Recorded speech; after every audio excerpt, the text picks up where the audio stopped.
Jolly, nandiyan ba si Jean? Kagabi pa kasing hindi umuwi eh. Sabi pupunta lang daw sa inyo gagawa ng project. Oo. Wala sa inyo? Eh, yung paalam niya sa amin kagabi eh.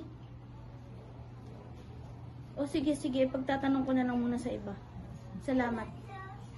Agad namang hinanap si Jean kinabukasan ng kanyang ina. Ngunit hindi siya natagpuan. Makalipas ang 3 araw, merong hardinero na natagpuan ang isang bangkay ng dalagang babae.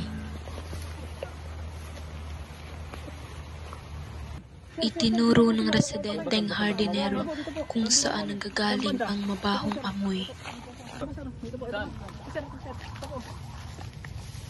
Maya-maya tumambad sa harap ng mga pulis ang isang bangkay ng babae. Sir, pwede ba kita ma-interview? Sige lang po, sir. Ako lang po. Mga anong oras niyo po nakita, sir? Mga po, sir. Mga banda kalagis po eh.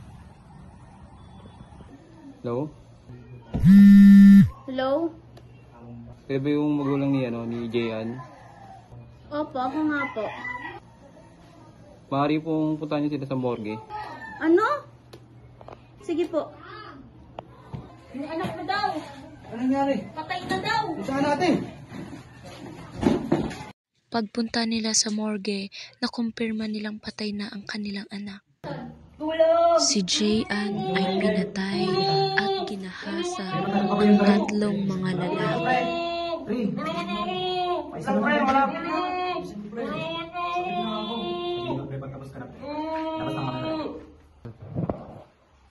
Noong umaga siya ay nagpaalam sa kanyang mga magulang na siya ay papasok sa eskwelahan. May baon ka pa ba? Meron pa po. Papasok na po ako na itay. Si Jean, ikaw mag-iingat.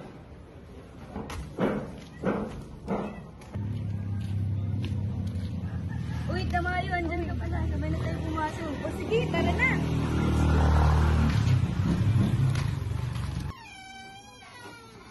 Noong makauwi si Jean sa kanilang bahay, meron siyang isang lalaki na nakausap.